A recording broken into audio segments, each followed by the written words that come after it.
My name is 1T, and in this series, I want to take time to appreciate action movies, specifically hand-to-hand combat. Nowadays, these big budget movies are always trying to outdo the other with crazy CGI and big stunts. So the use of quick camera cuts get put into the fight scenes to make them look more exciting when they don't have time to focus on the fighting. So I just want to show love to the originators and the ones that are still holding it down during these times, which are these hands. This series appreciates the movies that has a huge focus on fight choreography. And the first movie I want to talk about is The Raid Redemption. The movie starts off with a countdown from a watch next to our main character's gun. Then we go into his meditation that leads into his training scene. Now his training scene is important because not only it showcases our main character's skills, but it also shows the intensity of the potential fights that we're going to see.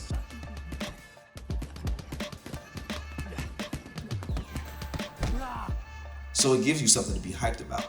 After his training, we get into a talk with his pregnant wife, as well as his father. I'll bring him back. So now we go straight into it. All the story needs is one good driving scene to explain the plot of the movie. Long story short, the SWAT team's mission is to go inside of this apartment complex of hell to get their target. Our mission is simple. We go in and we take him out. Yes, sir! Why us? Why today? Why the fuck not? Look, it's a valid question. And it's a valid answer, boy. I already like him. He's all about the smoke. And we get a good demonstration on how dangerous this target is with a cold and strong introduction.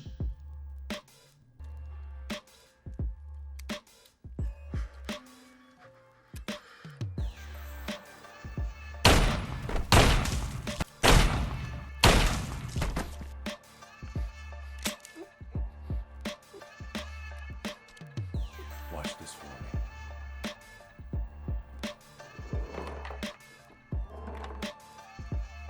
Now where were we? So they finally arrive at their destination to meet up with the other commanding officer in charge of the mission. And they finally meet up in the apartment complex of hell. They start off the mission covert and well prepared. The first kill of the movie is one of my favorites. It sets the bar for how good they are in stealth combat. This guy coming out of the shadows just shows how elite the whole team is. Luckily for them, one of the few civilians that actually live in this apartment complex comes by, so they use their key to get inside of the complex. So now they don't have to worry about breaking in and making noise. I don't give a shit where you need to go.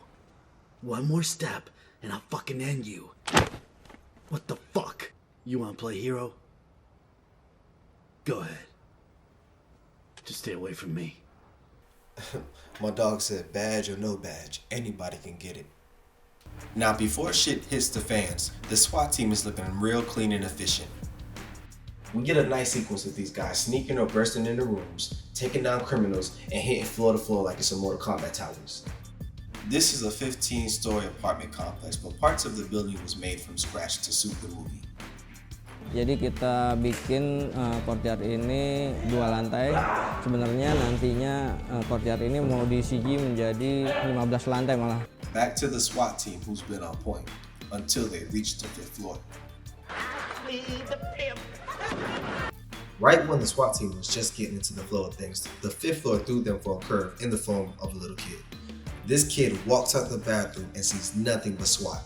So obviously this man stands there frozen. Then we got the Sarge over here like, don't hurt him, he's just a little kid. He's completely innocent. Little did they know, Takeoff is his favorite member of the Migos because he... Wait!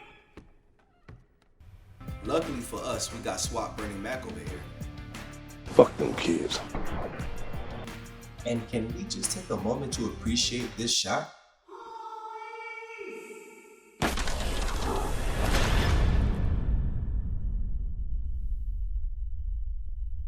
Nice. So, shit hits the fans, Big Boss gets alerted, and a few phone calls later, the SWAT team realizes they might have fucked up. And because of that, they get a taste of what the enemy can really do. Gotcha, bitch! The situation just made a complete 180 as the SWAT team is now getting picked off one by one in a stylish fashion nonetheless. They underestimated their enemies And now, because of that, they see none of this coming. Stop! Except for you. You should have saw that coming. Big Boss then continues to scare the SWAT team shitless by getting on the intercom and offering his tenants free rent. You may have noticed we have some guests trawling the halls today. Should you rid this building of its recent infestation, well then, you can consider yourself a permanent resident of this building, free of charge. And please enjoy yourself. Things get worse as the Sarge realizes that there's no backup coming, so this is pretty much a suicide mission. The next scene is a beautiful introduction to the chaos. With everyone knowing that the SWAT team is on the 5th floor, they can get attacked at any time, so they stay on high alert. And while one of the SWAT team is getting ready to fire on just one of the potential enemies, another gets the feeling that they're being watched somewhere, which his instincts are right. There are men upstairs waiting for any sign in the dark that will lead them to the cops. Once those boys got their signal, it was like watching a car crash in slow motion. Wait.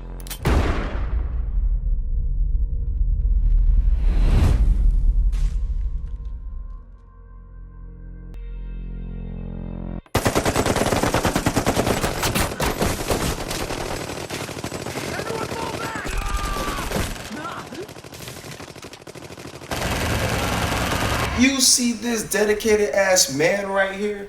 You know he need this. I bet he 3 months late right now. But this won't be the last desperate attempt you see. This one scene alone gets worse by the minute as our SWAT team gets backed up into corner after corner, barely getting away, if at all. One way or another, he was done paying rent. At this point, it is very obvious that these men are no longer cops. They are just trying to survive.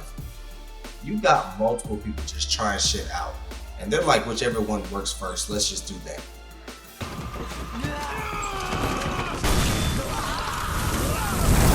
Even after something is finally successful, they only have a few moments to recover and get ready for the next move, which the movie does well. It successfully makes you feel like every breath has to be carefully taken. There are no wasted moments. Even without the action, you're on the edge of your seat trying to be as still as they need to be. They know they went from being the hunters to the hunted, and now without one word, the audience can see the official switch as well. So the team gets split into two, and the first group we see is our main hero and my dog Smokey. Where are we going?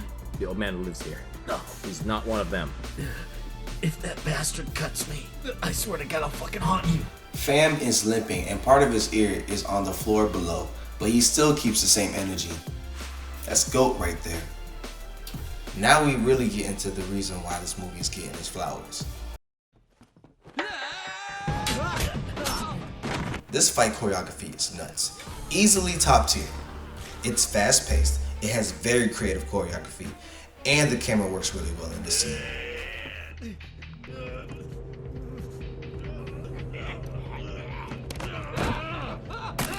Hey, my dog. Look, for some of these movies, it's hard to create a one-man army fight scene and make it look good. Mainly because the background fighters, who are waiting their turn to fight, don't have shit to do. So they're either standing there or dancing around like the fucking putties from Power Rangers or those damn ninjas from the old-ass Ninja Turtle movies.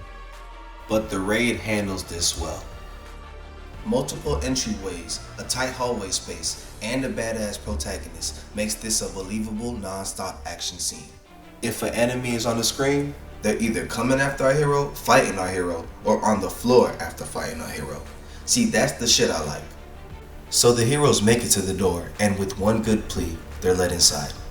They don't have much time, so they quickly find a place to hide before the next set of criminals come to find them. So after the level 2 bad guys show up, and seeing what the main characters did to the level 1 bad guys, they arrive to the bystander's house, search the place, and give us another iconic scene from the movie.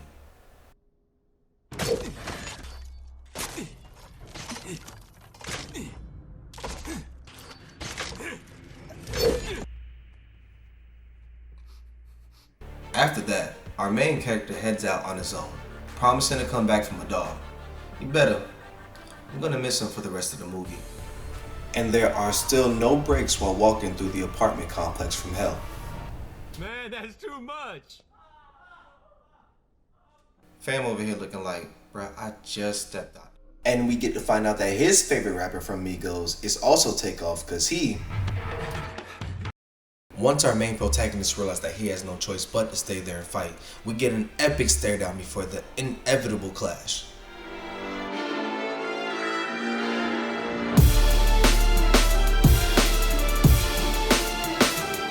My favorite part of this fight by far is the overhead shot displaying how close quarters this particular 2-on-1 is.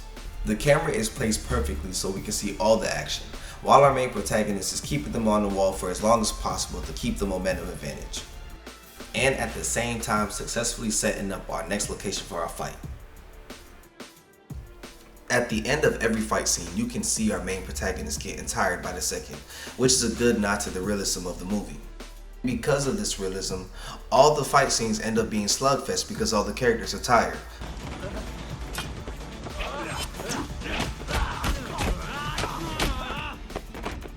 Our hero finally finishes round 2 and man, they coming for him like cockroaches to a dirty house. And once again, my dog just trying to survive.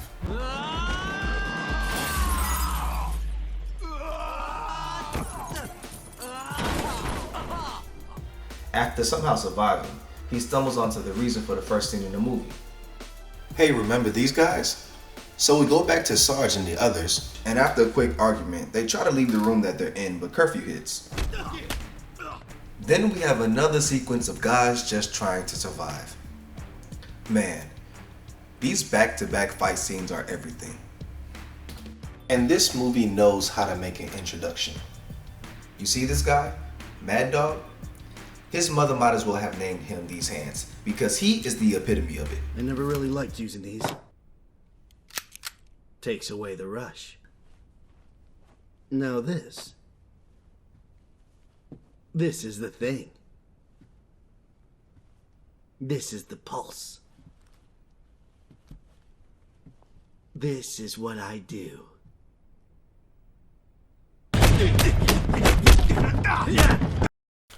You see what I mean? Now this fight is important. It's Mad Dog flexing his power levels on a worthy opponent. See, the fact that Sarge is technically the top dog of his team, and the fact that he's getting manhandled pretty much, says a lot. And the Sarge, by all means, is no pushover.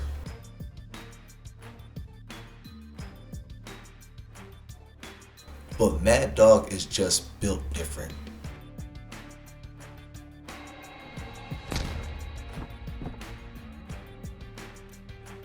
So it makes you wonder what the rookie's gonna do at the final fight. Speaking of, we go back to him and figure out why he's here in the first place. We find out that the brains of the big boss is actually his brother. So the whole purpose of him coming here was just to retrieve his brother so he can take him home. Unfortunately, that conversation doesn't end well, and they go their separate ways for now. So our hero finally meets up with the rest of the squad, and after a quick recap, they finally create a new plan. Right now, all we can do is try to survive this place. Bruh, that's what I've been saying.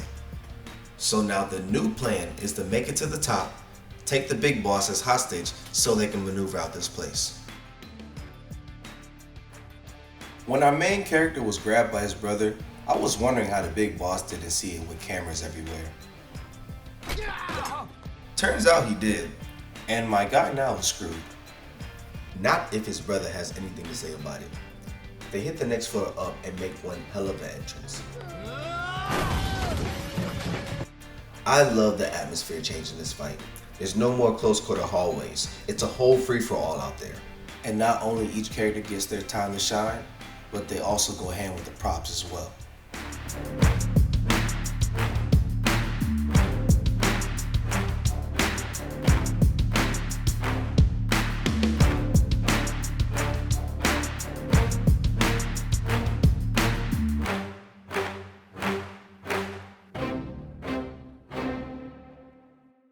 But Once again, there's no time to rest because we still have one more final boss to face.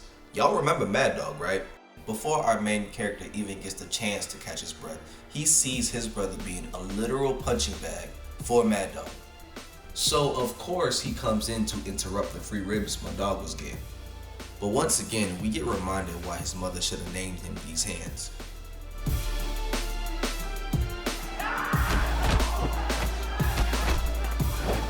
Even while getting jumped, these hands are still too much for these guys. The pacing is phenomenal, and once again, if they are on screen, they are scrapping. Major props on the choreography, perfectly timing the back and forth of every character. The camera is also perfectly timed, so when it looks like one of them are recovering or need to recover, the other jumps in, leaving the audience assuming that they are trying to catch their breath or hasn't even gotten up from the last ass whooping. This fight stands out way more than any of the fights in this movie. The struggle was real with this one, all the way down to Mad Dog's last breath. They earned their right to walk away. Good job. Loved it. And we finally wrap up the movie with our main character being able to leave with the remaining crew. My dog. And that's The Raid.